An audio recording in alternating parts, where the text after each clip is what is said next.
Tejas, good morning.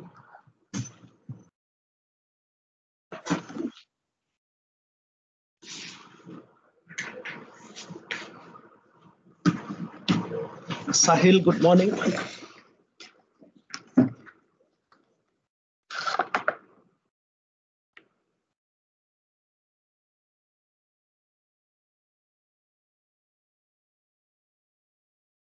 So I'm now seriously planning about or thinking about a physical class.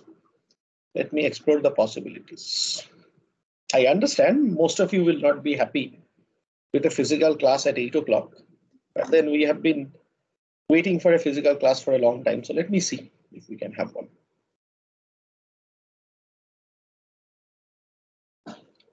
Oh, just 1 minute, please. Even I haven't taken out my tab.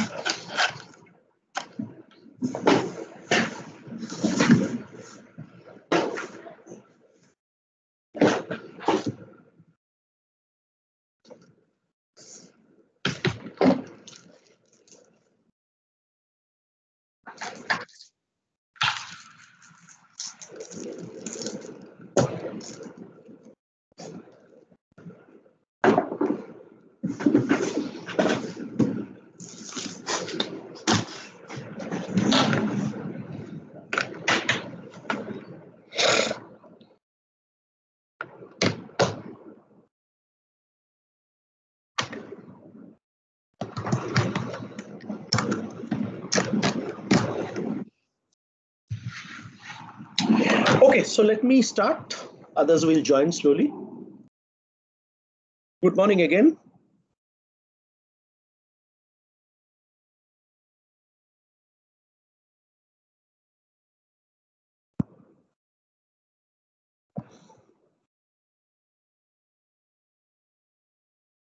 Shobin, good morning.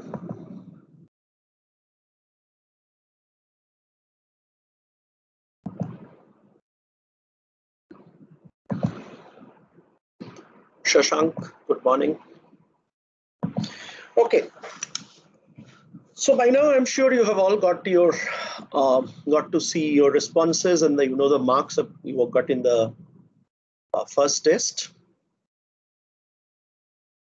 So though nobody has complained,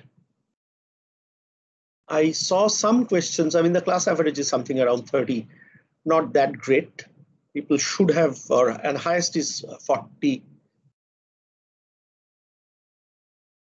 So I thought that before I move on with teaching more amount of leaching, let me just quickly go through the question paper and the answers, and let me check if there was any conceptual problem or anything. So here are the questions. For a particular extraction process, the solvent is recycled.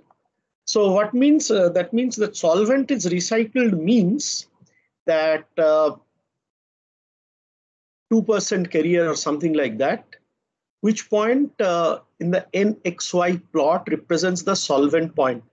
So solvent is very high on B, obviously, but since it's recycled and there is some bit of impurity and it's given 2%, so it's actually 98 divided by 2 is the value of N. So it's not at infinity, it's like at some number close to 200.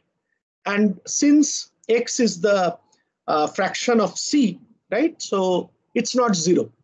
It is somewhere a very low value, but it is something over here. So the correct answer was P1. Most of you have given it correctly. The attached phase diagram of a ternary liquid system, pick up the correct statement. So either ABC are completely immiscible or completely miscible. These are the statements which are possible because the dome is absent. And one can argue that probably the ABC are completely immiscible because there are no tie lines. But then one can ask that, okay, I haven't drawn the tie line, so I gave the option actually a little bit flexible. They're completely immiscible or completely miscible. Attached is the phase diagram of a ternary liquid system. So what does it mean? Actually, you can see two zones on the AB line and the BC line. So both A and B as well as B and C are partially miscible. Next one is that the given phase diagram, the immiscibility domains between A and B at two different temperatures are given, where T1 is greater than T2. Typically what happens is, most of the cases we work with a UCST system. I have taught it in the class, what is UCST, upper critical solution temperature. And there what happens is that for the two liquids, the solubility increases as you increase the temperature. So this domain becomes smaller and smaller with increase in temperature. But what you see here is that the level of immiscibility actually increases as you increase the temperature. So which obviously means it's a LCST system, lower critical solution temperature, right? And therefore it's a LCST system. And of course, for performing extraction, you should have higher level of immiscibility. So A is the first one, LCST, and it should be performed at T1. That's the correct answer.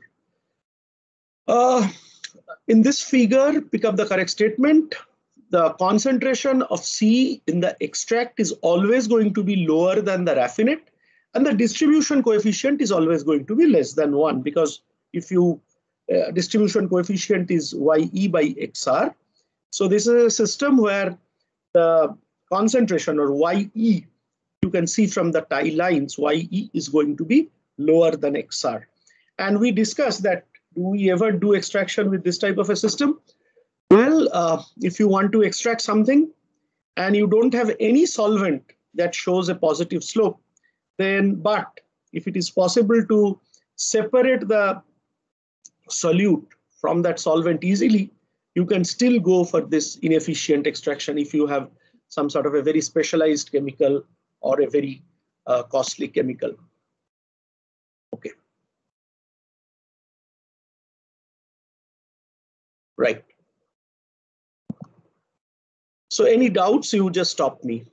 There are 4 possible phase diagrams shown in the attached figure. Identify the one that represents a solutropic system. So solutropic system, essentially in this type of a phase diagram, in an XY diagram, a solutropic system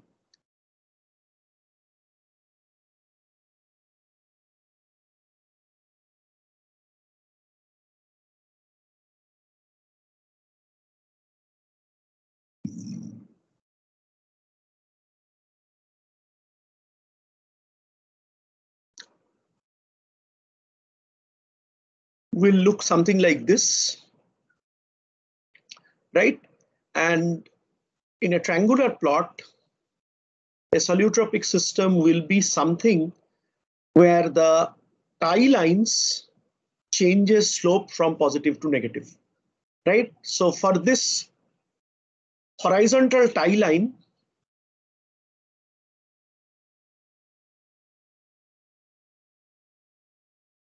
will give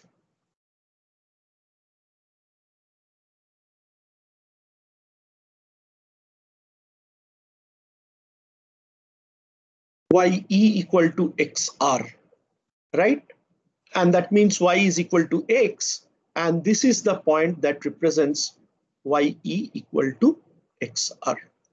Therefore, this is the one which represents, figure 3 represents a solutropic system.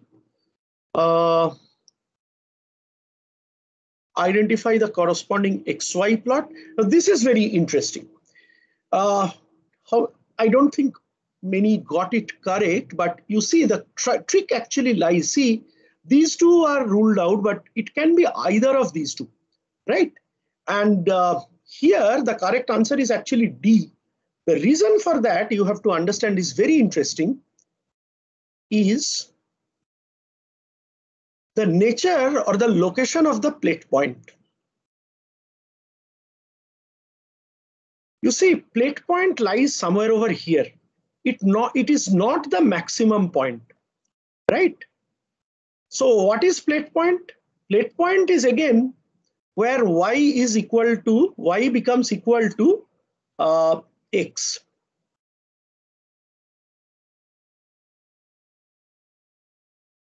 So plate point is where Y becomes equal to X. Now, if you look at the XY plot, so it starts from 0, 0, this point and this point, 0, 0. So it starts from here. Good morning, Shayan. It starts from here. And then finally, at the plate point, it becomes again comes back. But you see, because you have this type of a tie line, so there are some concentrations of Y which are greater than Yp, right? Is it clear? So at the plate point, the location, let's say, is Xp and Yp, and you have some points for Y particularly, Y where Ye is actually greater than Yp. So if this is the Y versus X plot, you are going to have some points which are at higher values of P, right? Which are going to be at higher values of P. And therefore the graph cannot be like this, like it attains a maximum value at the plate point, but the graph has to be something like this. Is it clear? So you must have a zone over here, right? This was a good conceptual question, actually. You must have a zone where Y is greater than Yp. And that is possible if you see only in this plot, because here at no point Y exceeds Yp. Is it clear to the class? Or any doubt if you have, feel free to ask me. Is it clear why this is the correct answer? You must have a domain where some values of Y must be higher than Yp. It is because of the location of the plate point. Others, is it clear?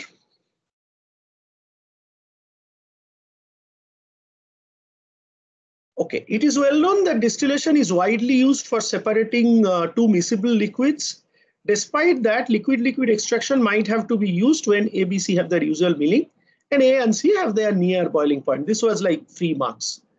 Isomers of aromatic hydrocarbons like ortho, meta, para-xylene are likely to have identical molecular weight, which is correct. Here the instruction was to pick up the wrong statement. Of course, they have roughly the identical boiling point, but they will not have identical solubility. Their solubility will be significantly different, and therefore, as we talked in one of the classes, separation of isomer or extraction is widely used in the separation of isomers. Okay. Attached is a figure in the phase diagram for a ternary liquid system. Please identify the plate point. And the likely location of the plate point here, exactly like the previous problem we talked about. So problem 10, if you see,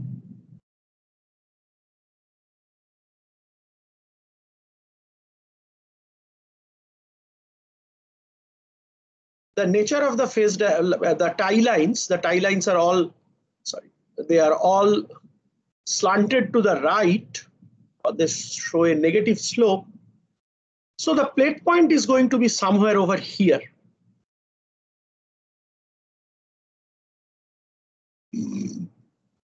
Not at the apex or not here. So you see, this is the point. The rightmost point is actually the correct answer, and P2 is the correct answer. Effective extraction, higher interfacial tension and higher density difference between carrier and solvent is required, because higher interfacial tension will allow the liquids not to form dispersion, right? Because if the interfacial coefficients are low, there will be a tendency of forming dispersion. And if there is a density difference, then you will have stratification, which will help you in isolation. Again, this is something we have taught. In the attached figure, the phase diagram for a ternary liquid system is something like this. The concentration of C in the extract and raffinate phase will always be equal, which is obvious. So it is like simple. In a countercurrent extraction, the operating line relates. So what does operating line relate? We talked in the class. So if this is an extractor, right? This is any nth stage. So this is Yn. This is Yn minus 1. this is Rn, and this is Rn minus 1. So operating line obviously correlates the relation we talked in terms of locus,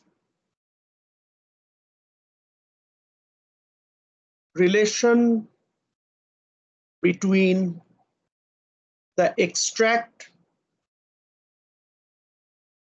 and raffinate between two stages. So it's Rn minus 1, or so R, like X and Y essentially. So Rn will represent to, this will represent to Yn, right? Yn, this will be Yn, and this is Xn minus 1. You see, so that is the correct answer. Yeah, this was a little tricky, not exactly difficult at all. You see, I just inverted the direction. So you see the feed enters, and I have removed RNP and all that, so nobody can tell that, sir, you were wrong. So feed enters, this is the first stage now. Extract leaves, raffinate leaves from the last stage, which is stage number 1 now, and solvent enters from there. All other combinations you find you were wrong. Okay, so single stage extractor, 80 kg of feed with XF blah blah blah, you mix some amount of pure solvent. The raffinate composition is XR is equal to 0.04. So this is, again, many people have actually made a mistake. I don't know why. You see, so what does it say? Problem number 15. XF is given, right? The feed flow rate, etc., all are given. So based on the calculation, you will get an XM.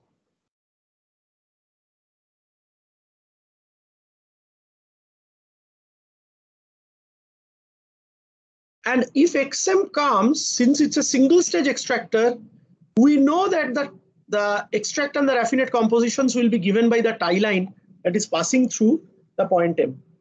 So even if you specify that this is my extract composition, this is my raffinate composition, etc., you cannot achieve it. Can't be specified. Is it clear? Once you have given the flow rate, etc., and once from that flow rate and all the ratio, if you just do the balance, S plus F is equal to M karke, and then the balance is SYS. So what you do is S plus F is equal to M, and then SYS plus FXF is equal to MXM. So once you get XM, then YE and XR comes from the tie line. You cannot specify. So therefore the problem was over-specified, the over-defined, and specifying either XE or YR will be enough, because some flow rate is missing, so XM cannot be picked up. So what you do, just remember now, what you do is, if let's say YE is specified, you look at the tie line that is passing through YE, right? You look at the tie line that is passing through YE, that will not only give you XR, but also give the point M. And from there you can find out the S or something. Okay, next is C-free notation are best suited when the carrier and solvent are totally immiscible. We talked about it in a problem, and this was the 3 marks. As per the given phase diagram, the maximum percentage of solute that can be there in the feed, you see, so maximum amount of solute, what you have to do, I cannot do it in a PDF, you actually have to draw a tangent to this from B. And if you do that, you will find that that is intersecting at around 60%. And unlike your CPC question paper, I still remember I gave some very close numbers, and people said that we do not have, we did it online and therefore we got it wrong. So this time I gave the numbers completely different, but still some people managed to get it wrong. Anyway, so what the trick you have to do is you have to take B and then manually draw a tangent, and you see it goes somewhere over here. If you draw a tangent, it goes somewhere over here. So it's 62%. Typical ternary phase diagram, the limiting value of concentration C, tangent from AC up to B, not exactly AC, Shayan.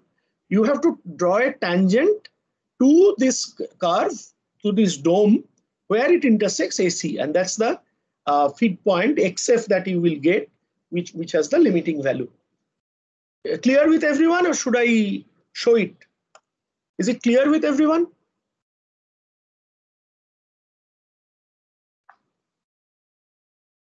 Everybody knows?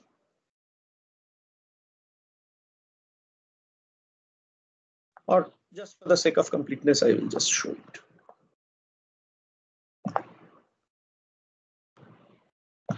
So what you do is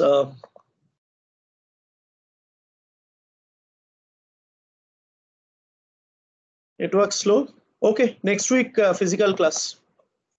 I don't have any problem. So what you do is 17. The limiting value, what you have to do from this point, you draw.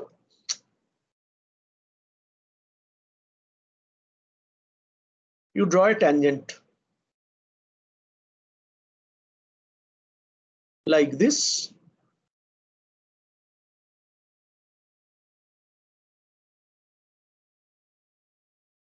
And therefore, this is the limiting value.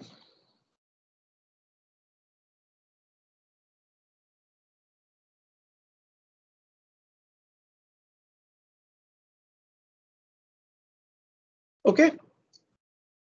Okay. Next one. Typical phase diagram, the limiting value of concentration of C.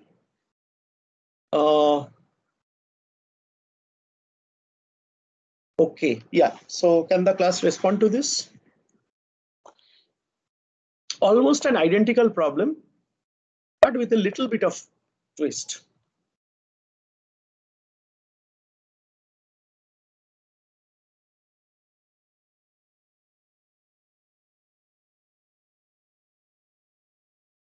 I never could that we took it out. So what it says is,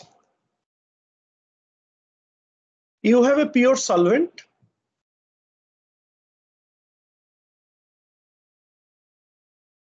versus slightly contaminated solvent.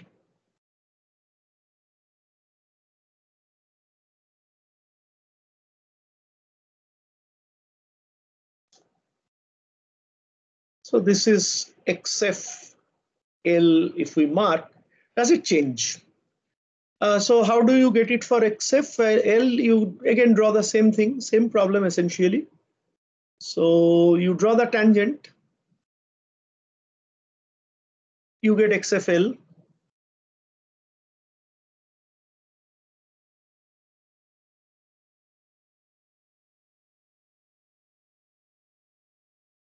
Now you see what it says. It says the limiting value of XF remains unaltered irrespective of the solvent is pure or it is recycled and some contamination.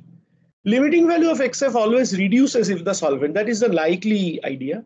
The limiting value of XF increases if the solvent is recycled and trace amount of carrier in it. The other option is limiting value of XF increases if the solvent is recycled and trace amount of solute in it. So what will be the point looking like if the solvent has a trace amount of carrier? So it will be here.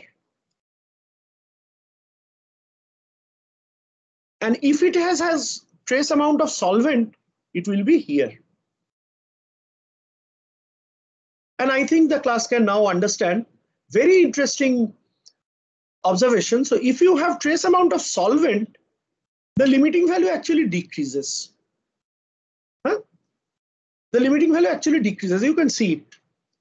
Everybody understands that if there is trace amount of solvent, the point will be somewhere on the BC line, and therefore the limiting value will decrease. On the other hand, if you have trace amount of carrier, very counterintuitive. If you have trace amount of carrier, what you find is that the limiting value actually increases. Is it clear to all? So here is the XFL with trace carrier. So LC, let us mark, is greater than XFL, and here is XFL with trace solvent. This is clear with everyone? So it increases only when you have a slightly contaminated solvent, right? But the contamination only is in terms of the carrier.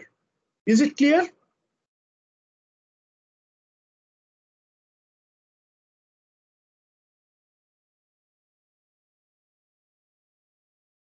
Is it clear?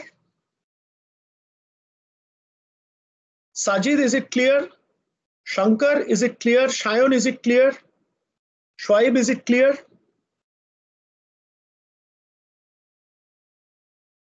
Okay, thanks.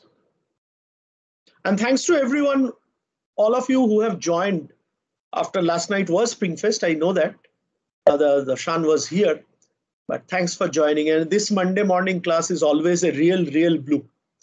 Okay, for this phase diagram, I know a correct statement. The limiting value of XF of system 1 is lower than that of system 2, obviously, now that we have a lot of discussion. Next is the point P1. So phase diagram, so feed point and B you join. So P1 actually gives the point which corresponds to the minimum solvent, and P2 gives the point which corresponds to the maximum solvent for effective extraction. I hope all of you sort of understand this is not a problem. This was a real good question, I would say. The XY equilibrium plot for distillation and extraction and given. Please pick up the correct statement. Every point in X and Y curve for distillation are at different temperature, while all points are at same temperature for the plot for extraction. This is of course a correct statement. We know that. While the point on the plot of the distillation represents vapor-liquid equilibrium, the points on the plot for extraction represents liquid-liquid equilibrium. This is also correct statement. While the information about temperature of each point is lost in the plot for distillation, the information about the complete composition is each point is lost in extraction. This is also a correct statement. The last statement is not correct because in distillation you have a binary liquid. So the line starts from 0, 0 and ends at 1, 1. However, since this is a ternary liquid for extraction, this particular point, the point P1 is not 1, 1. Therefore, both of them start at 0, 0, but both of them do not end at 1, 1. This is the difference. Next, I think there are some very easy questions were there because I was also tired setting up so many questions. Please do understand that only answering questions is not tiring. Even setting up questions is equally tiring, if not more tiring. For effective extraction, the carrier and solvent must have large density difference and low mutual solubility. This is like a repeat question. I knew this is almost a repeat question, but I decided to go with it. The distillation column, the top product is always higher volatile component, where for extraction, it can be either the extract or the raffinate. We have discussed n number of times that extract and raffinate can be anywhere, depending simply on the densities of the solvent and the carrier, right? So we know this. Yeah, this is also something I talked. For the same degree of separation, the number of stages will be more in cross flow as compared to counter flow. So the counter current flow for a given degree of separation requires the minimum number of stages.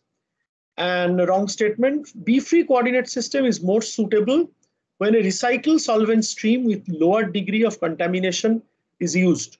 No, this is dangerous because what happens is if you have a stream or if you have a solvent which has some amount of contamination, just think about the value of NS.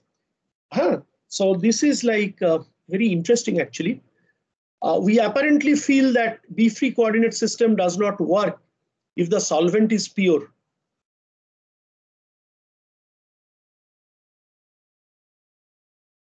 Right? The problem is pure solvent, NS goes to infinity and you can't locate. Right? But then the advantage is that since it goes to infinity, you never draw it. You actually use the fact that F is equal to M and something like that. So all you pick up is F point and M point. And then you work, you just assume that it's a vertical line. But now if you have a contaminated solvent,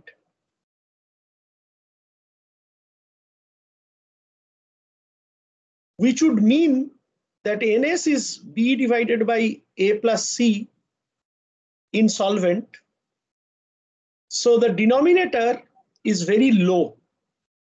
And that would mean that NS will be very high.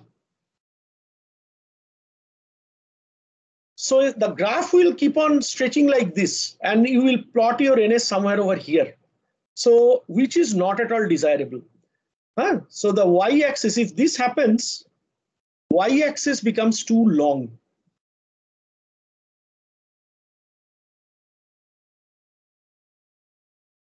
And therefore it is undesirable. I hope it is clear to everyone the questions.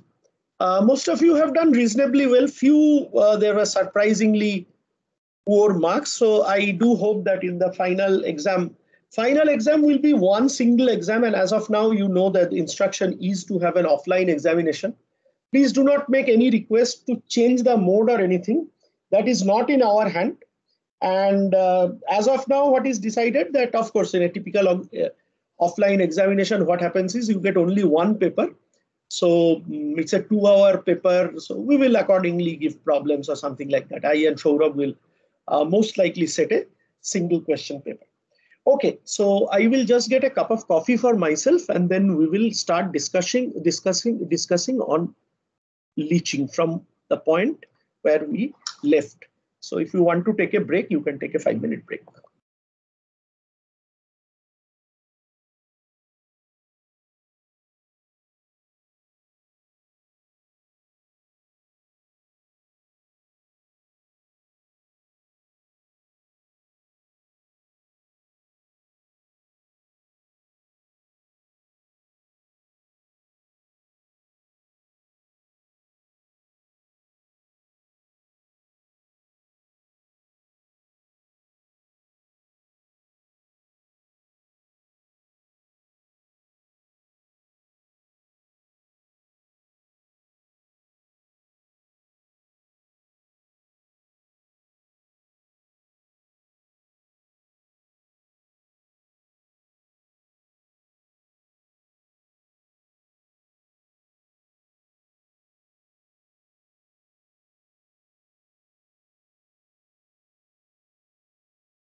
Yeah, so let us start now.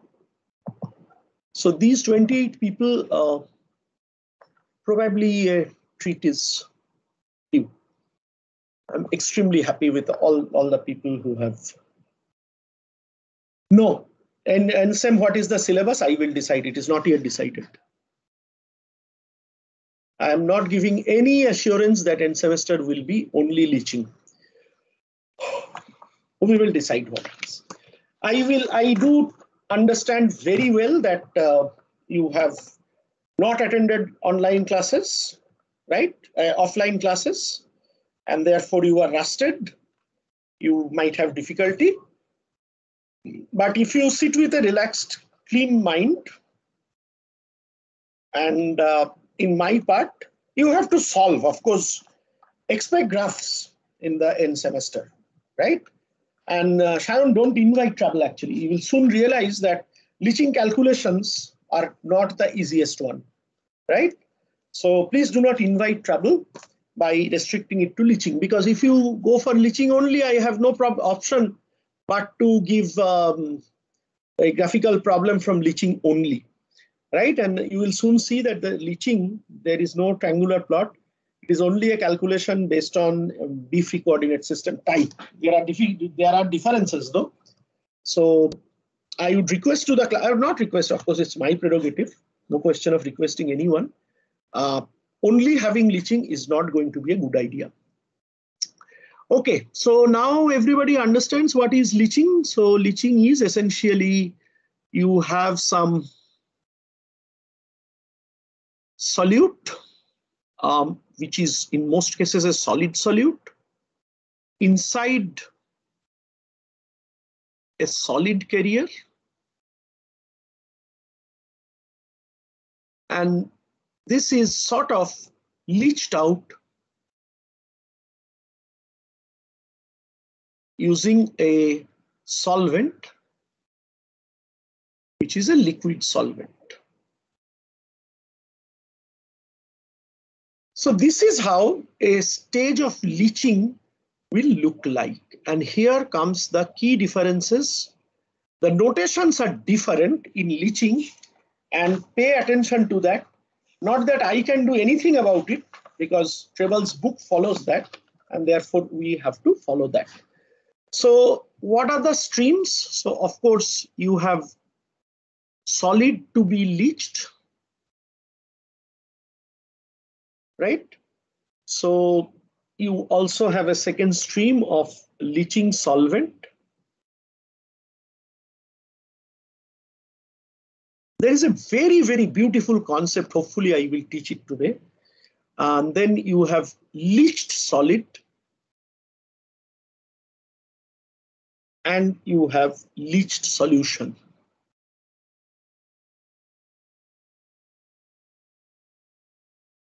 Right?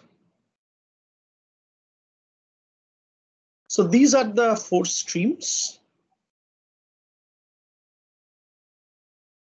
Let me once write down the notations, and then we will make further progress.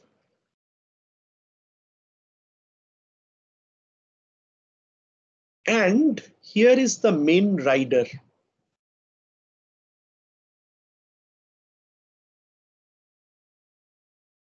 The main rider is in leaching, A represents solvent. So let me put up a warning. Please pay attention to the notations. They are different. So A represents solvent,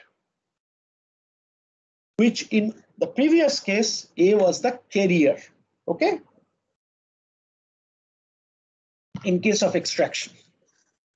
B represents the insoluble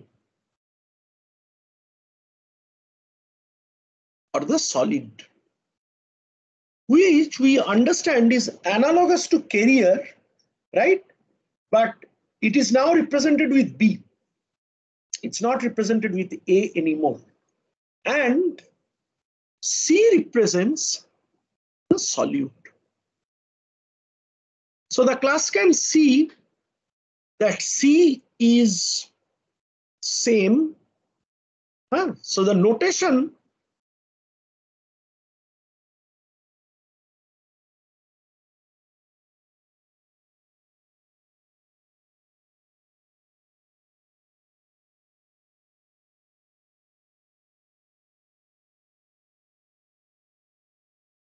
in both extraction and leaching. But the other two changes. Okay. So please keep in mind A is the solvent now and B is the insoluble. So in the solid to be leached, what are the parameters? So you have B is the mass of insoluble.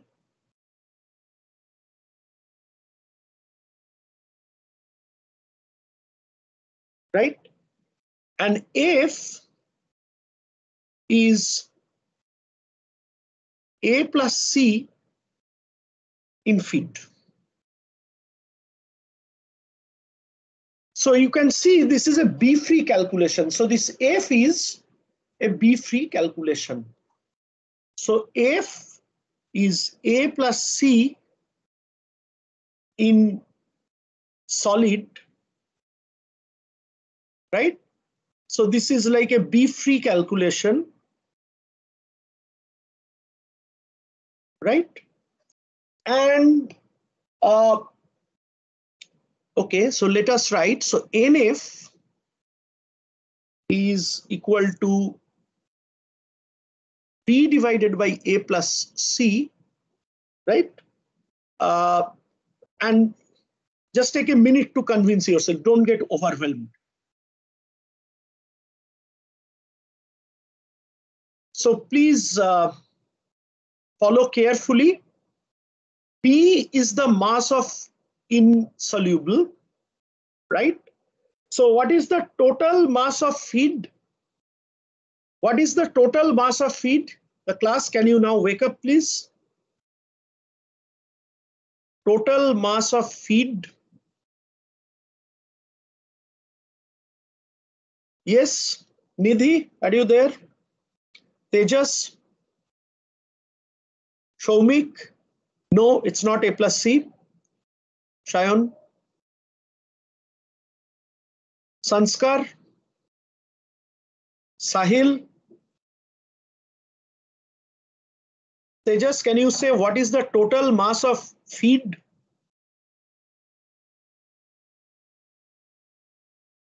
Shayan, please follow the notations. Don't write small. Nowhere I have written small. Pradipta? Pradipa? Or sorry, Tridipta. Abhishek? Shashank? Yes, it's A plus B plus C. So many people I'm calling, all are sleeping after turning on.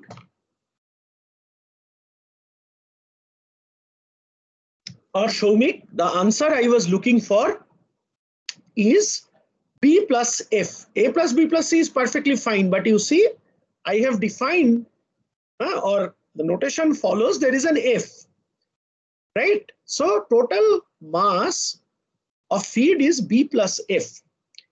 Now you see, what should be, so F says, let us waste this slide, we will again recopy it. F says A plus C in feed. Okay. Now, what is A? A is the solvent. Ideally, you are bringing in some solid like tea bag. Solvent is water. Ideally, tea bag is dry, right? So in most cases, A in feed will be 0. So for dry feed, A in feed will be 0. Is this clear to all? For a dry feed, A in the feed will be 0. But you define or you sort of set up your notations in such a way that even if you have a wet feed, you can handle it. So NF, though we are defining it's B divided by A plus C in feed, it's actually B in feed divided by C in feed. So let us write B in feed, A in feed, C in feed. And in most cases, therefore, this is going to be B in feed divided by C in feed. This is clear to all that for a dry feed, AF is going to be 0. Show me clear?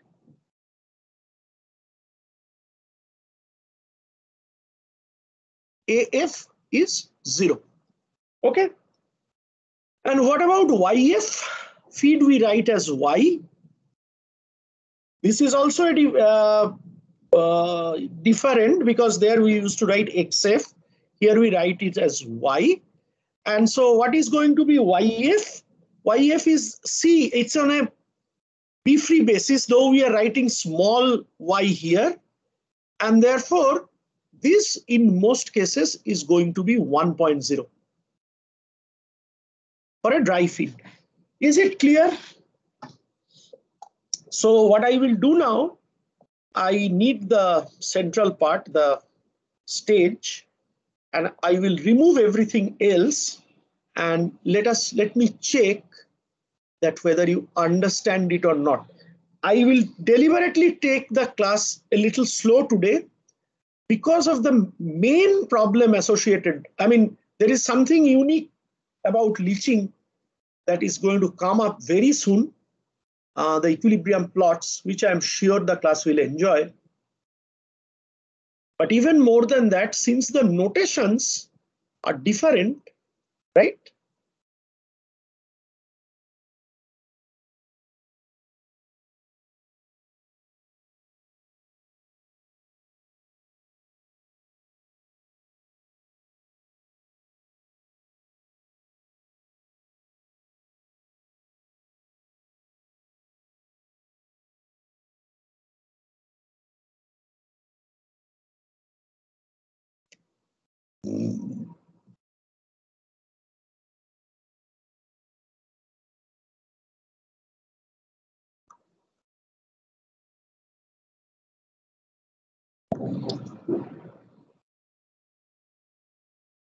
Okay, so this is clear, and let us also make an additional marking for a dry feed.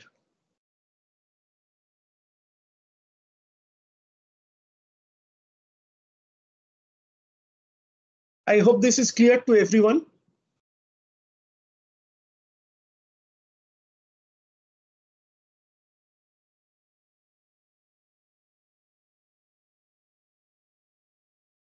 So this is the whole part of the solid to be leached. This goes to the stage.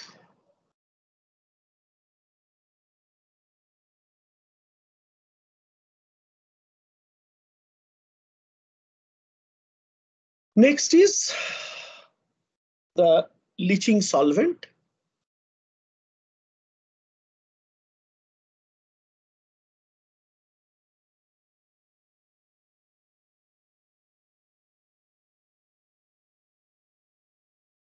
Leaching solvent is, you represent it as RO, as the mass of solution, and typically it is A plus C, right? So X0 will be C divided by A plus C, right? And what about N0? N0 is, it's sort of the B-free coordinates. So N0 will be B in solvent divided by A plus C in solvent. And this is equal to 0 for a pure solvent. Right?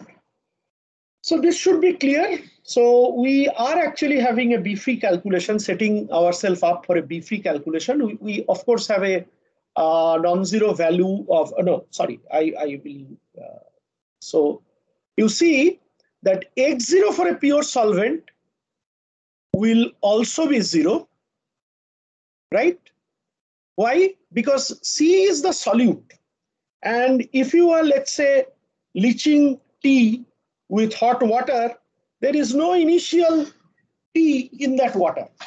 So you have a pure solvent. If you have a pure solvent, X0 is going to be 0, N0 is going to be also going to be 0, right? So this is the leaching solvent part, and R0 is the mass of A plus C. This is for the calculation you will need.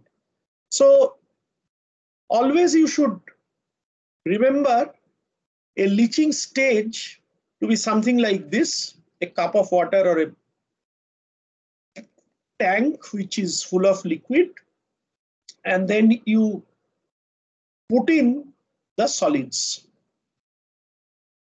right? So ideally somewhere, depending on whether it's a proper leaching or elutration, if it is elutration, all the solute will be on the surface, right? It will be like this. And eventually what is going to be your preferred configuration? After some time, you want to, after all, separate, right? So a lot of things will happen. Maybe we will use another slide, but after some time, what is your most preferred configuration? This is going to be your most preferred configuration.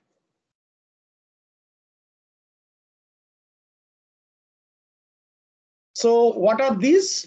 These are like the leached solids. Okay, let me just add one slide to this. This is becoming too clumsy. I'm really missing a blackboard, big blackboard of Nalanda, and I don't want to miss it for long. So what is a single leaching stage?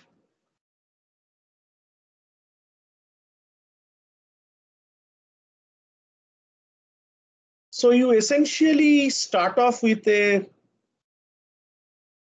tank full of solvent.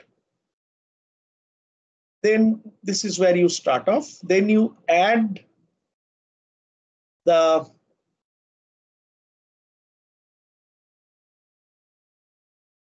solid, right? So this is the tank full of solvent. And here you add the solid, right? So what happens is the long process, solvent diffuses through pore, etc., to solid core, right? Then what? YF is equal to 1.0%. I'm coming to it. Pores, etc., then solid core, and then dissolves. Sorry, Shan, I didn't see it. Just clarify. No problem. Dissolves the solute, diffuses out, etc., etc. So that would essentially lead to what it will lead to: a leach solution, or a leach solution, I would say. Leach solution with solute. And second thing would be solute free solid or insolubles. So if I schematically draw, for every particle, this is what is expected to happen. Draw it.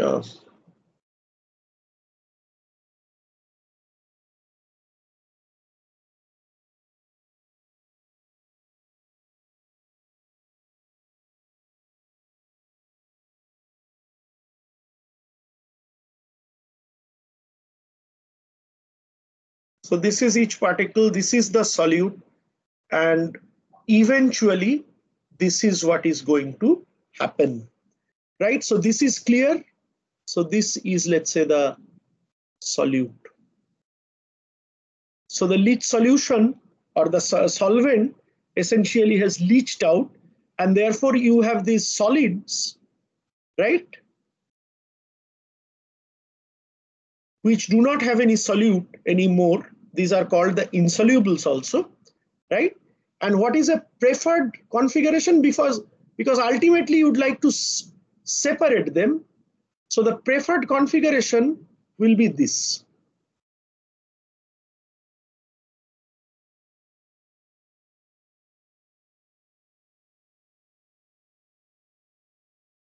So this leached or exhausted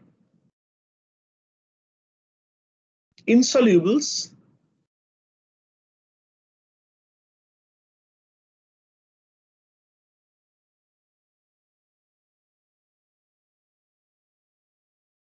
and here is the liquid or the leach solution, which is solute plus solvent. Is this clear? And in case of leaching, what you have to consider, that time is important. Why? Because this process of solvent diffuses through the pores, etc., etc., the extent of how much solute has been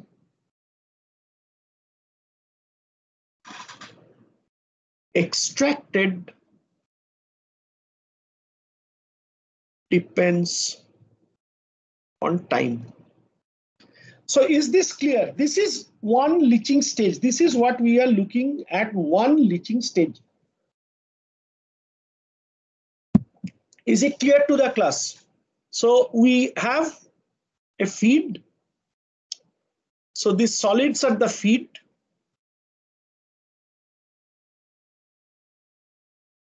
Right?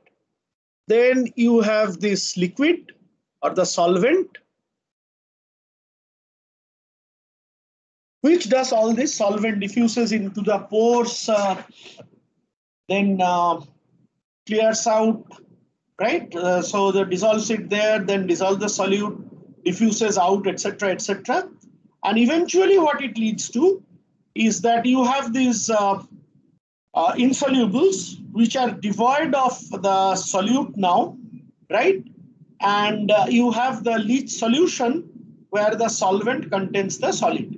Now it may so happen that your insolubles, after the liquid has been, after the solute has been leached out from it, may remain dispersed. But under preferred situation, just the way in extraction, we looked into the preferred system. Now, what is preferred system? Preferred system is when you have complete separation, right, between the two phases, right, and because of the density difference. So here also the preferred system is the solutes, right? The solutes simply,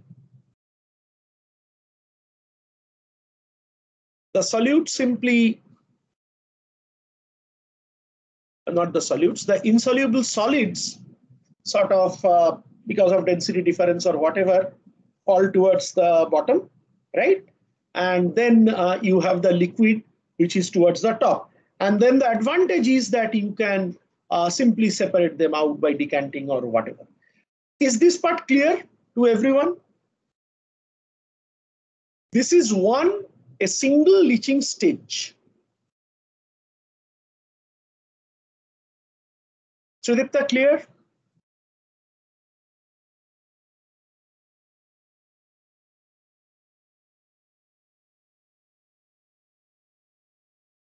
Yes, they can float, but that's a very good point, Sudipta.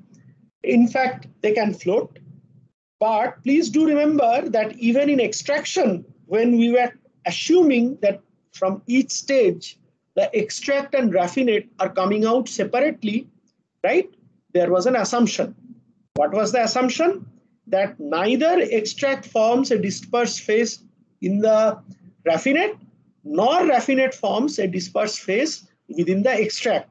So based on one of the questions that you answered in your paper, a preferred system is where the extract and the raffinate phase separate. I mean, they sort of stratify, right? We discussed about it. Similarly, in leaching, you generally try to do leaching in such a way that the solids do not float around, right, within the liquid. And for the simplicity or the system that we will be studying, we will be assuming that we have taken such a system where the solute sort of settles down, where the insolubles settle down. Is it clear, Tridipta?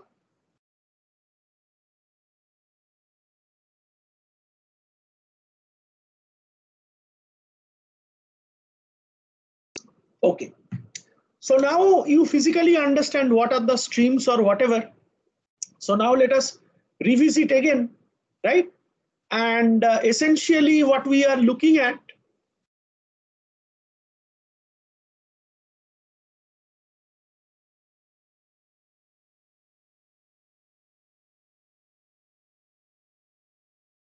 so these are the feed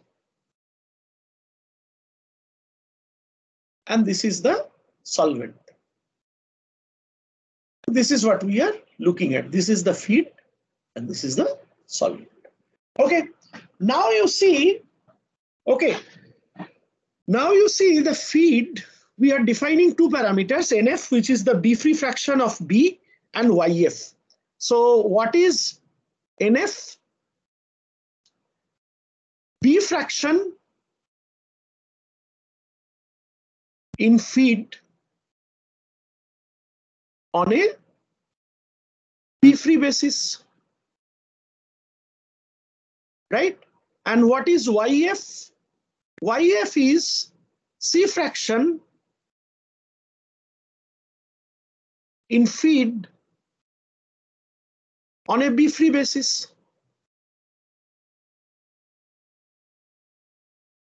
right? Now, if you have a dry feed, dry feed means there will be no solvent. Shayan, is it clear?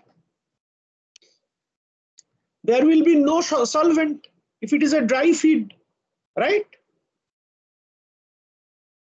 So if that be the case, then what is YF?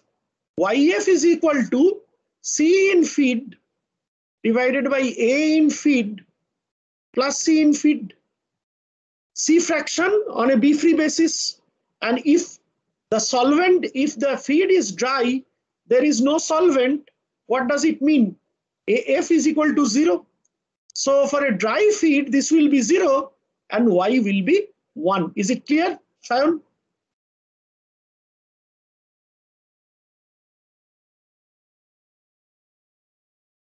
Please don't read it. Please try to understand. And then the class should also understand that NF essentially becomes BF by CF, right? NF essentially becomes BF by CF because AF is equal to 0. So the solid feed part should be clear. The calculation associated with the solid feed should be clear to everyone.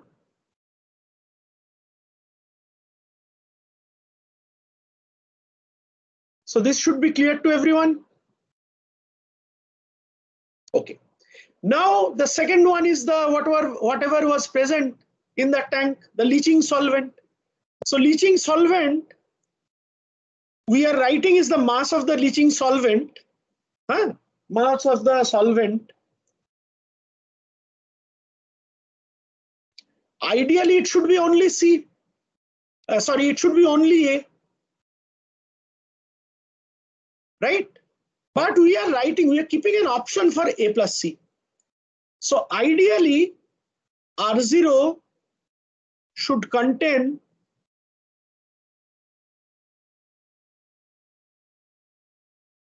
only A. Is that clear? Ideally, R0 should contain only A.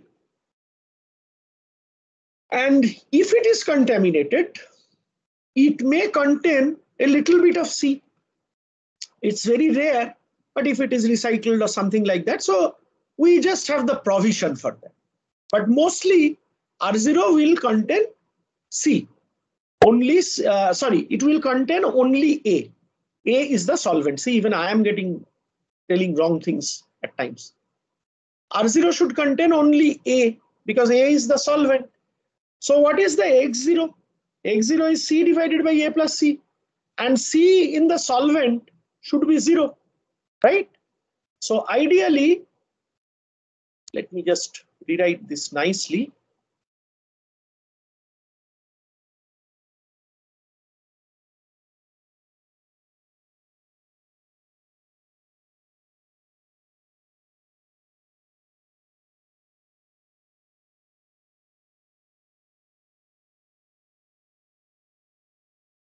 X0 is C in the solvent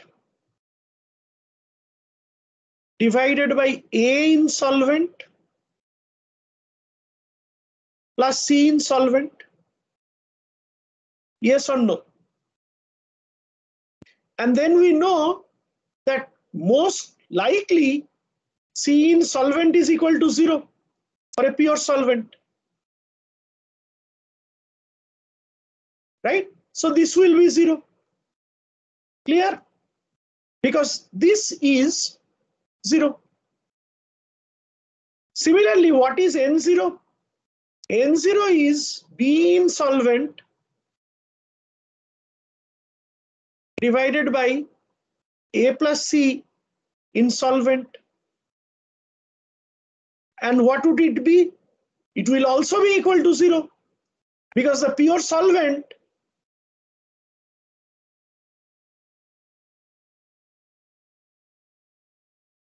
does not contain any B. Clear with everyone? So for the leaching solvent, we will have N0 is equal to 0, X0 is also equal to 0. Is it clear?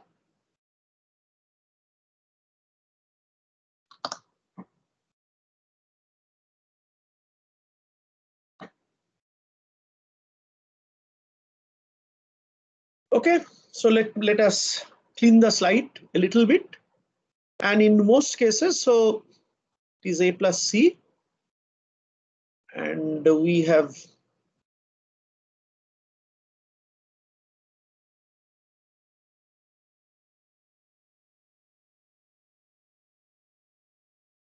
X0,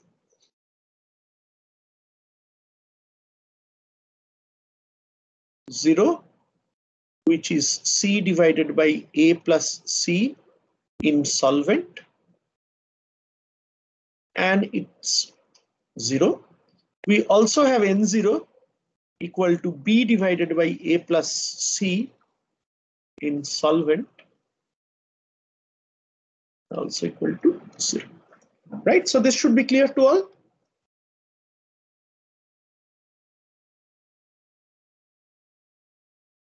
And you see, like every slide I am carrying this notation. A is solvent, B is the insoluble, and C is the solute. This is extremely important because the notations are different, right, from extraction, and I know the importance of having these notations. So let's have them. Next, what we will have? We will have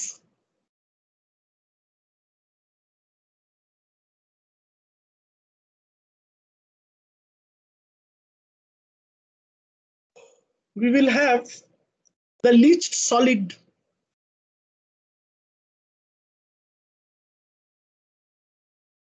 And here it is marked as E1. Very strange.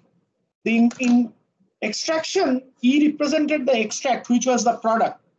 But here, the solid, which is not the product, is represented as E1, which is the leach solid. But then, of course, you have to understand that solvent and insoluble have also got interchanged. So what are the stuff we have there? So E1 is equal to mass of A plus C only. B is the mass of insoluble. So the insoluble is not even sort of considered within the system. See, because what is expected that whatever insoluble enters, same amount of insoluble will also go out. So, but all the changes will happen in A plus C. So E1 is the mass of A plus C. And then you have N1. N1 is equal to B divided by E1, right? Essentially, it's B divided by A plus C in E1, which is okay. And Y1 is equal to C divided by C in E1 divided by E1, which is whatever. So these are the notations. Kindly check out if it makes sense to all of you. So what we are going to have over here, we are writing the splitting of the total mass. So for this phase, we are writing B is the mass of insoluble.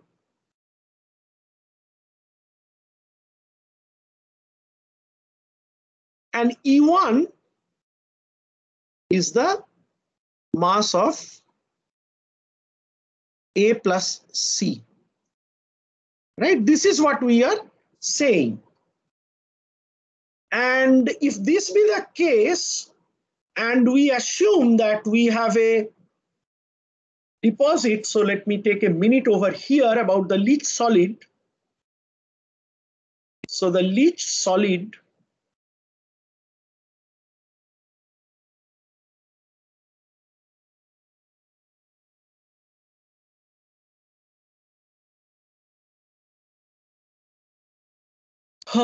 leach solid. So B is the mass of insoluble.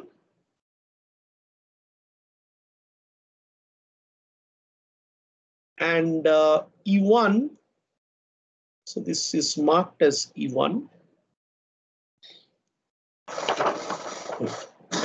It's marked as E1, mass of A plus C, right? And then we have N1, or sometime it is represented as NE1. They are essentially the same thing, B divided by A plus C in E1. And we have Y1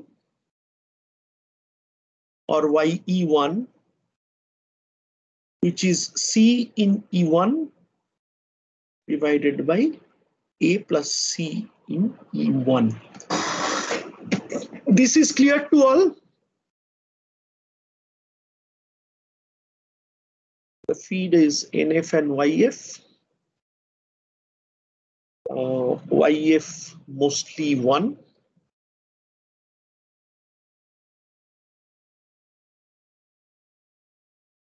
And any observation people would like to have about NE1? NE1 or N1?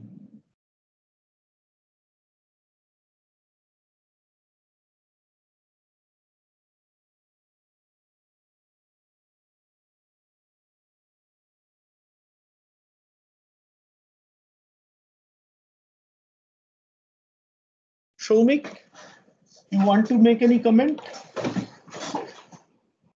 See, what is our assumption? I would like to divert the class if you were following the chat box. Not very high, Shomik. Just a second, I hope it doesn't collapse. Yeah.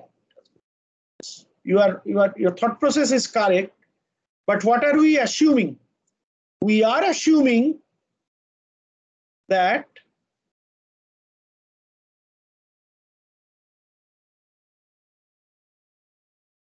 these solids,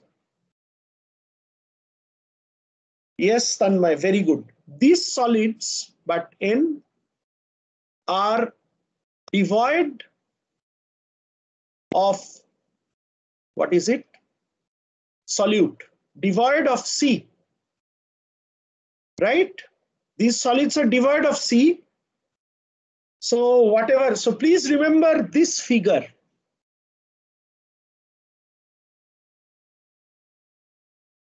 So these solids do not have any C now, and these solids have settled down, right? So this is only solid. It's a different consideration that we will understand or try to look into what is the liquid, etc., etc. But these solids have settled down. So ideally Y1 should be infinity, because there is neither there is A nor there is C. So ideally in this solid,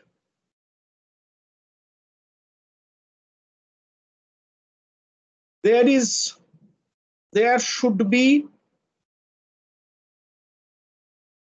no A, no C. Clear? Ideally, these solids, if we are considering that these solids are settled down towards the bottom, right? We have no A and no C. Therefore, NE1 tends to infinity. YE1 also tends to infinity. Clear to all? If only pure insolubles, pure dry insolubles settle down. Is it clear? Shovik, is it clear? Tanmay, is it clear? Shayan, is it clear? Isn't it? Theoretically, this should happen. This never happens. Because next slide, I think once we are done with the previous slide, I'm going to teach you the beautiful concept of practical equilibrium. But ideally, this should happen. Okay. Now let us go back to this particular slide. So we now have a definition of N1, which is B divided by A plus C in E. And now the class understands this should ideally be tending to infinity, right? And Y1, also the class understands this should also tend to infinity.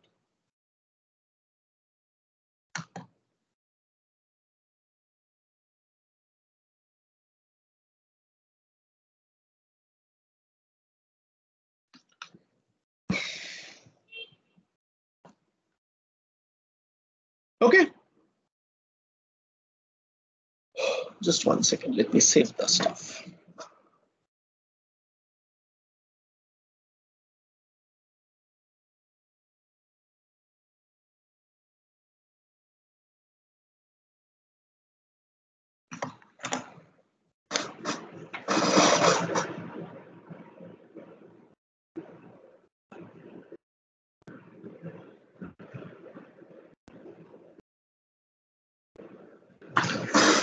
And what about the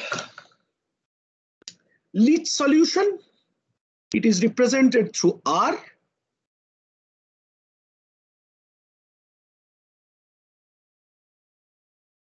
Shayan, hold on.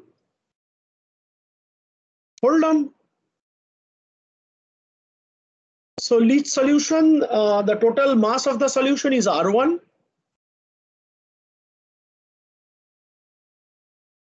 We also encountered an infinity in extraction. Couldn't we solve? So hold on, na?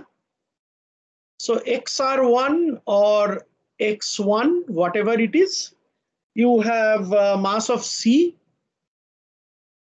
divided by A plus C.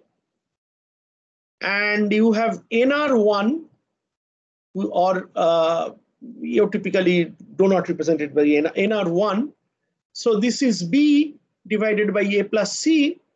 And if all B settles down, right? So NR1 is B divided by A plus C in the LEC solution. And if all B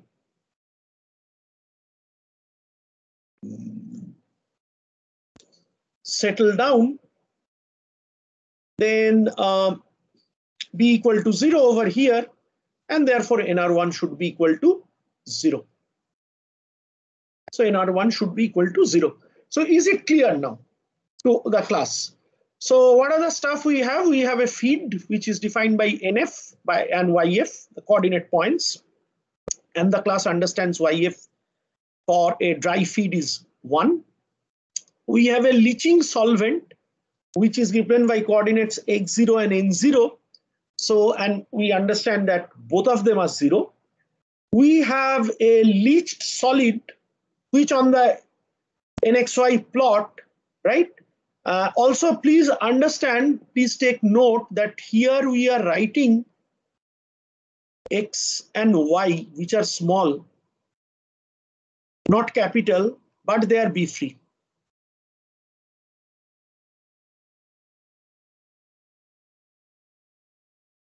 But they are B free. So I have a number of times told you to follow Treble's book. That's from where I teach, right? So please take note of all these things. Though we are writing small x and small y, don't get confused later when you study everything. They are B free. And then we have a leached solid, which is ideally n1 equal to infinity, y1 equal to infinity, and some of your friends are very worried how to plot it. And we have a leached solution, right? Which is given by the point nr is equal to 0, but xr has some value. So if we try to, now I'm going to, and so here you have the leached solution, which has nr is equal to 0 and xr is equal to c in r divided by a plus c in r, and which has some value. So let us quickly draw the stage again, small one. So feed में क्या है? We have an nf, some nf, and yf is equal to 1. So that is the solid feed. Then we have a solvent जिसमें n0 is equal to 0, x0 is equal to 0. We have a leach solution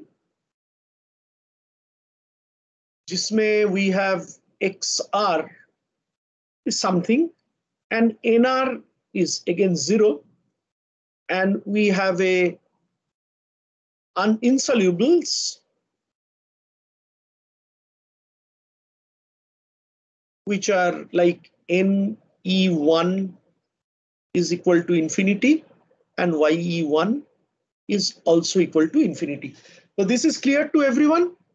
And along with that, what I'm going to teach now is a most wonderful concept for leaching. And this actually also highlights that the complaint that people have that textbook, everything is theoretical, no semblance with what is happening. That is not the right case. So this is what eventually happens. And what we should also keep in mind is this particular figure. The first figure you will find in Treble. The second figure is my mental design to make things understandable and easy. So please check if you now understand everything written on the PPT. So this is the state of the stage after leaching. So what is after leaching? Significant contact time. Extraction, this problem was not there because there was no solid. So there was no question of diffusion through pores and all that. So it was assumed that it attains sort of transfer happens instantaneously, but though that does not happen, or sometimes you use a shaker bottle, etc., etc. Then, if we just try to draw a NXY diagram,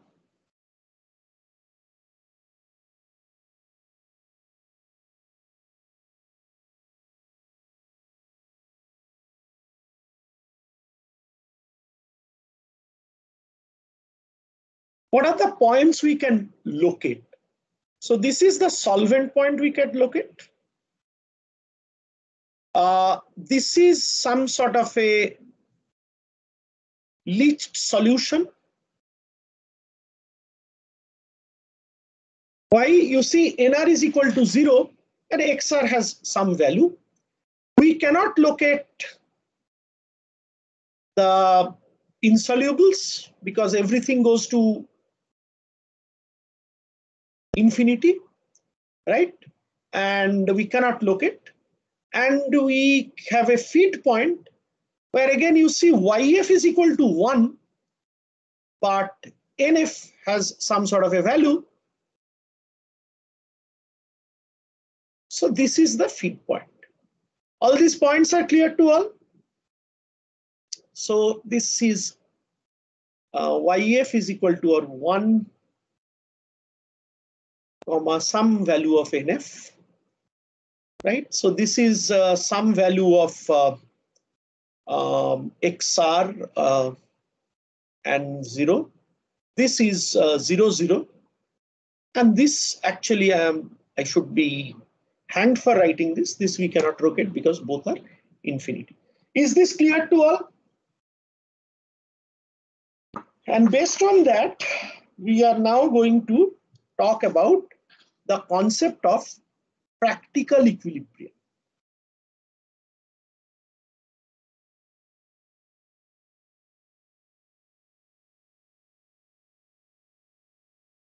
Now, when we are talking about the concept of practical equilibrium, we have to consider of the practical situation prevailing. And what is the biggest assumption in this figure?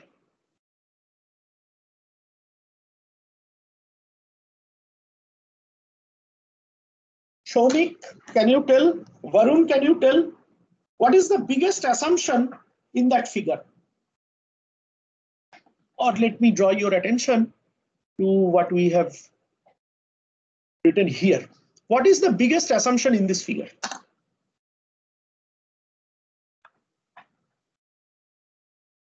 Not dry feed, Shayan Maiti. You are close, but not dry feed is an absolutely valid concept. Just think about a tea bag. Feed is the initial solid which contains the solute you are bringing in. All C is extracted, dry solvent. Yeah, solvent is a liquid, or dry kaise hoga? Shomik, very close, not fully. Varun? Perfect, Tanmay. What it means is you have written it, you have understood it, you have written it based on what I have taught, but you have still not understood the basic feeling of it. The biggest assumption out here is if only pure dry insoluble. Now, C is extracted completely, Varun? No, that is not the biggest assumption. That is an assumption, but that is doable, achievable. The biggest assumption is, let me write it here.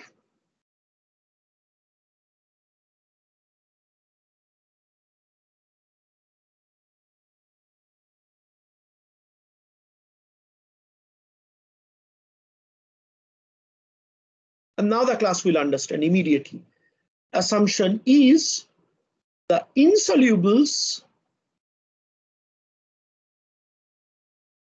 after extraction is dry. So what would it mean? That you have liquid up to here, and then you have these solids and the interstitials are voids. Which means that the interstitial spaces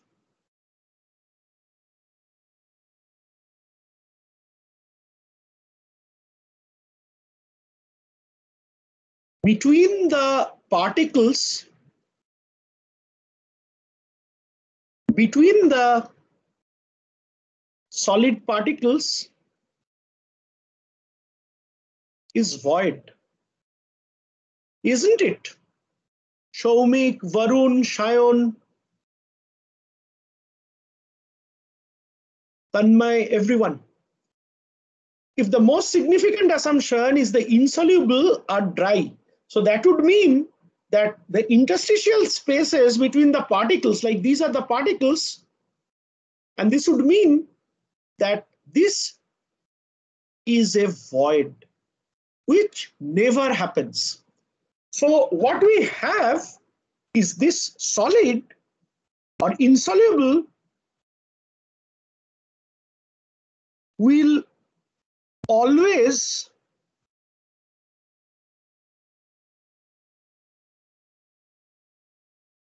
this insoluble will always remain surrounded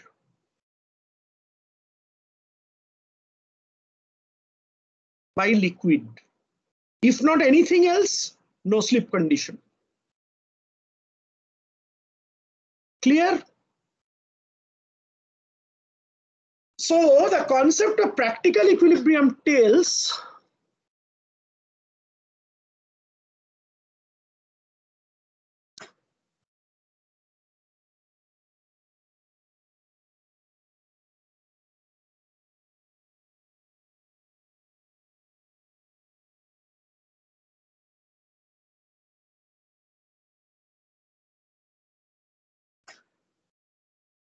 theoretically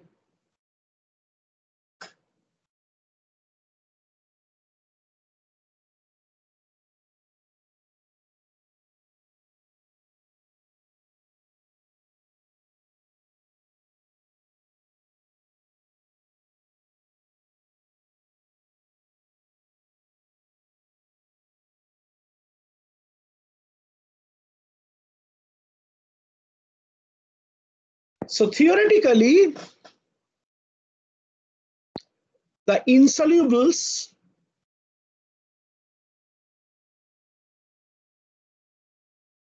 are dry, right?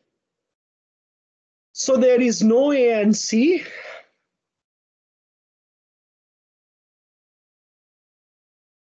And therefore, NE1 tends to infinity, YE1 also tends to infinity, right? This is what the theoretical consideration is, but the practical consideration is, and that's why it is called the practical equilibrium. Under practical consideration, and let me also tell what we are still assuming. We are still assuming that all C has been leached out. So even if we assume that all C has been leached out, the practical consideration is, so let me also just add a word, interstitials are void. And this does not happen.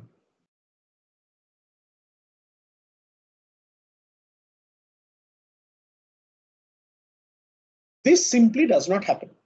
So what is the practical consideration? Practical consideration is that the insolubles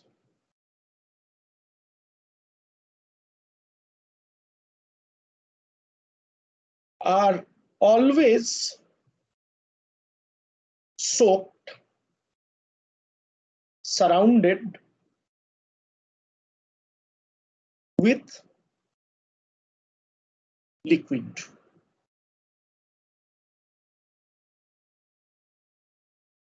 This is clear to all? Clear to all? Practical consideration is the insolubles are always surrounded with liquid. And with what liquid?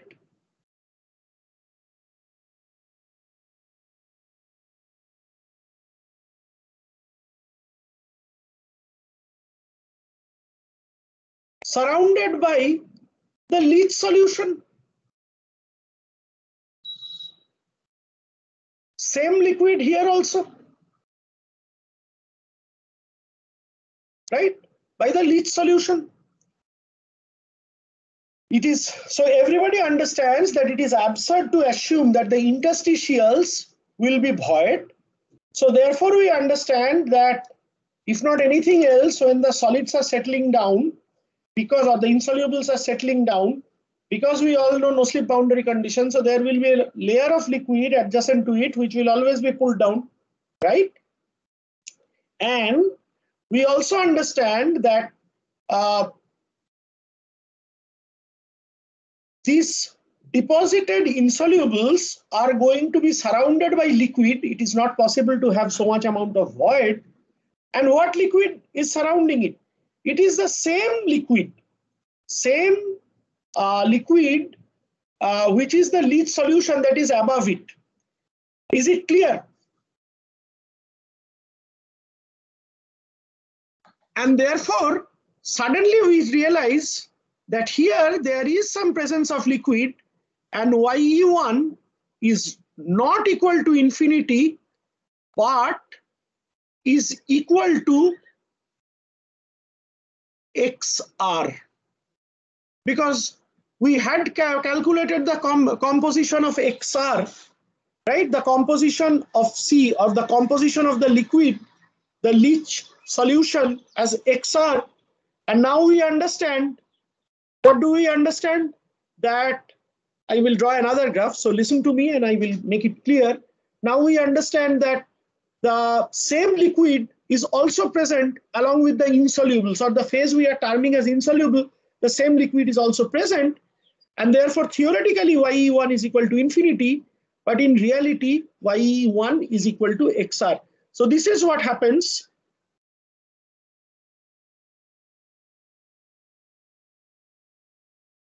I will just ask the class if you have understood it after a minute or so.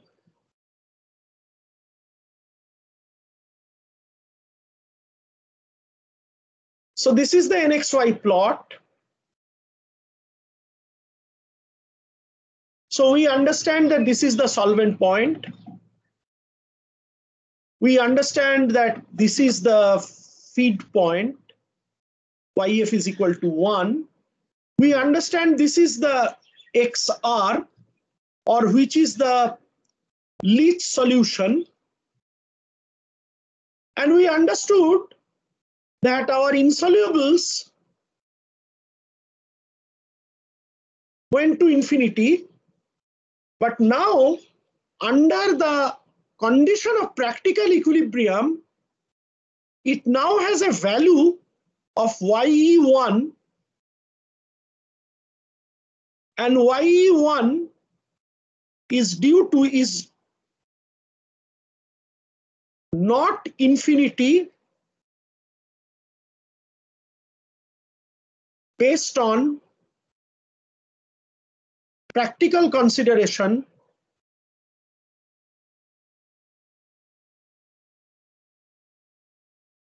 which is the insolubles are surrounded by the same leach solution, and therefore same leach solution. So YE1 is equal to XR, which means the tie line is vertical, because these two, after all, are at equilibrium. They are separated by an equilibrium stage. And what about NE1? NE1 was infinity because it was B divided by A plus C in the insolubles, which was infinity under theoretical condition.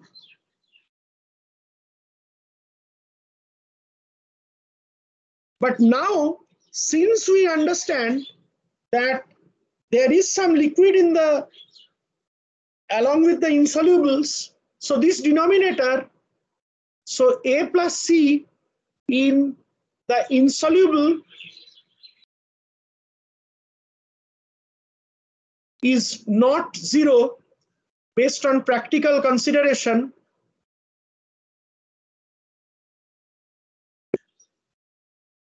and therefore you can calculate any one as well. So you now have I'm just removing this point feed because it's somewhere over here. So you can now suddenly locate the point any one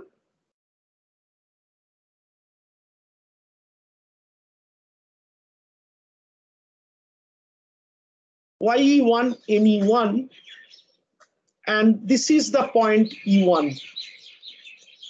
And these lines, this line is a vertical line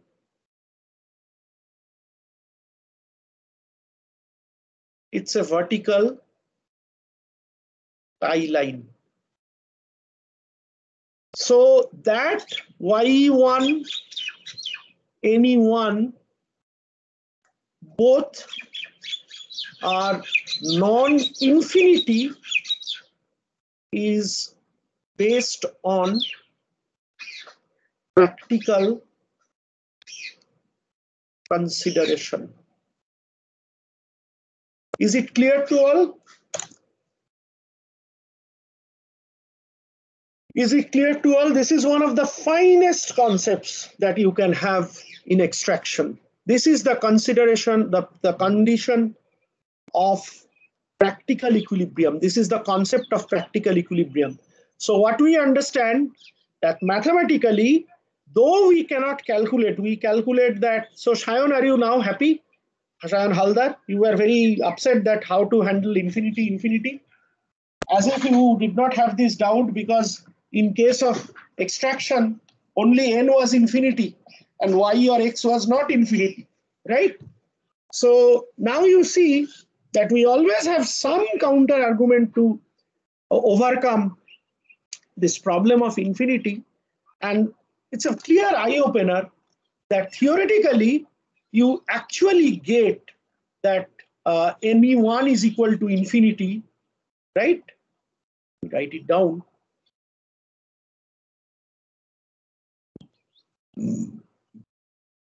And you have nothing, you just have infinity. And then on one tiny corner, you calculate XR, right? And the more XR, then the consideration is that once XR is calculated, and we assume that the insolubles cannot remain in a vacuum below a liquid pool. So the insolubles are wet. They are surrounded, right? They are actually surrounded by this same leaching solution, right? And therefore, we have ye1, which is equal to xr, and therefore the tie lines are vertical. Those of you who are attending, I'm really very pleased with the people who are attending today, because this is a very, very important class. 2 people disappeared after looking at the complexities of practical equilibrium. So it's actually, don't complain anymore that we do not teach practical stuff, because you see practical stuff are far more complicated than theoretical stuff, right? So is this clear? And let me just remind, right? Let me just remind that we have still made an assumption that all C has been leached out. All C has been leached out, right? So under this assumption, we are getting this concept of ye1 equal to xr. Please understand that from the standpoint of stage efficiency, already your efficiency has started to drop because you are unable to extract all A plus C, because some A plus C is now stuck up with the insolubles. It's already 9:50. Time flies irrespective of whether people attend or not. Now let us consider, so let us understand what we have done so far. So under the concept of, due to the concept of practical equilibrium,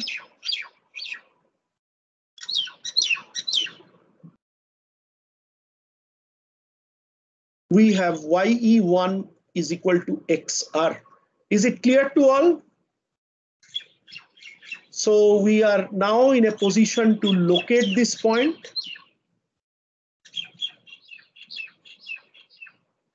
XR is equal to here, NR remains 0. There is no reason why NR should not be 0.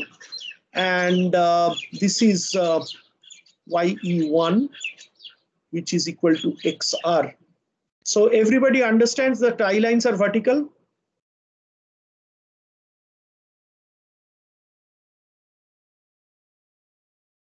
Shayan Haldar, Shayan Maiti, Tejas, Shomik, Pradipta, Nidhi, clear with everyone? Sahil. Now let us just talk about a system where all C has not been leached. It's a very practical situation. All C has not been leached. Okay, what do you think will happen? Please understand now that you are now looking at a deposit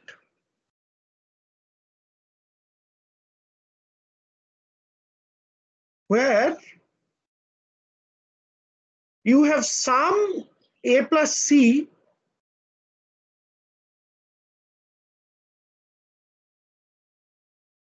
from leach solution which is surrounding.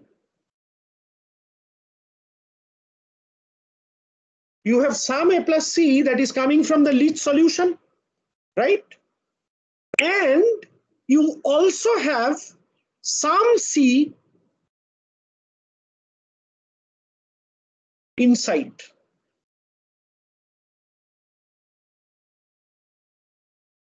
That is what it would mean, right?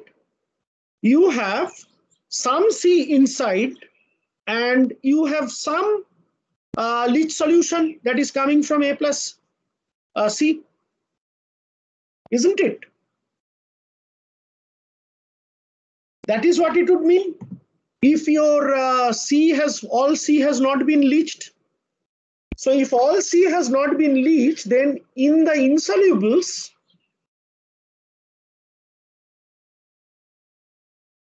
you have A plus C from leach solution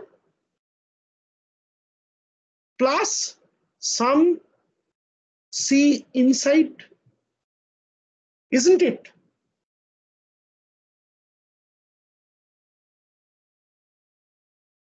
People, isn't it?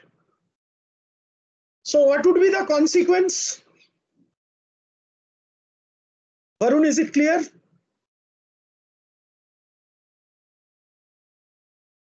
Sudipta, very good. And can you tell whether it is going to be more or less? So first consequence is YE1, which till now has its existence due to XR, is not equal to XR anymore. And now you see that actually the insolubles have more C,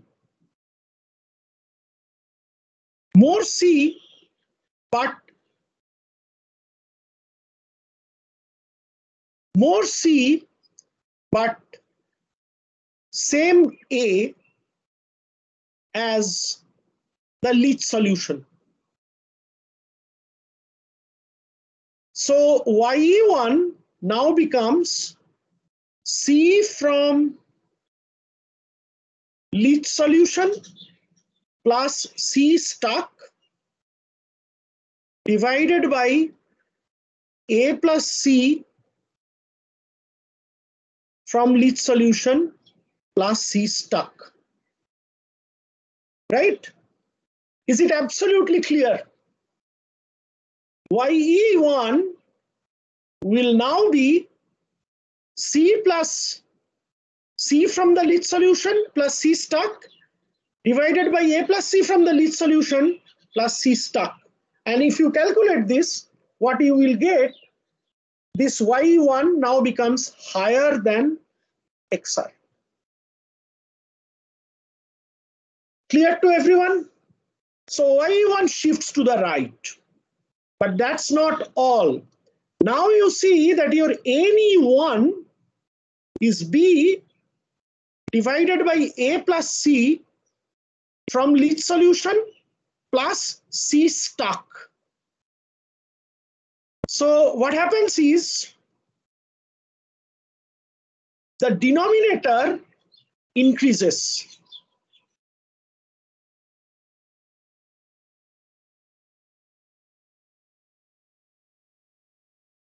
And therefore, the point N also shifts. So you now, this point N E1, YE1 would eventually end up shifting to this point if there is unleached C in the insoluble and tie line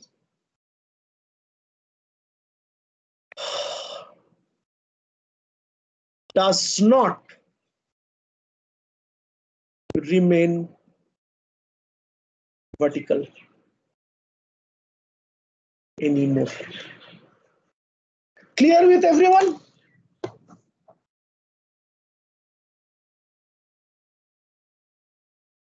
Is it clear? Don't have to say yes, sir, to satisfy me. Is it clear? So everybody understands first that based on the practical equilibrium concept only, we can locate the point N1, YE1 or YE1, N1. And then, so that the tie lines will be perfectly vertical happens only under the condition if all C has been leached out of the insolubles. Now, if some C remains in the insolubles, C is the solute, so then what happens? That within the insolubles, you now have more C as compared to in your leach solution. Because in the insoluble phase, now the total amount of C is contributed by the amount of C in the leach solution plus amount of C that is stuck up within the insolubles, right? And so that means that the mu YE1 with some C, if some C is stuck, is actually higher than XR. And also, since there is more C now, C coming from the leach solution, as well as C coming from the C that is stuck up, that NE1, whatever you had calculated based only on the leach solution, actually drops. And therefore, the point shifts to this mu YE1, right? The point shifts to this new YE1, which is at a lower N and higher Y, and therefore the tie lines do not remain parallel anymore. Thank you very much, all of you, for joining despite enjoying till late last evening. Thanks again, and all of you have a great week. And I must say that it was at the end a good class with only 28 people, but I hope you have learned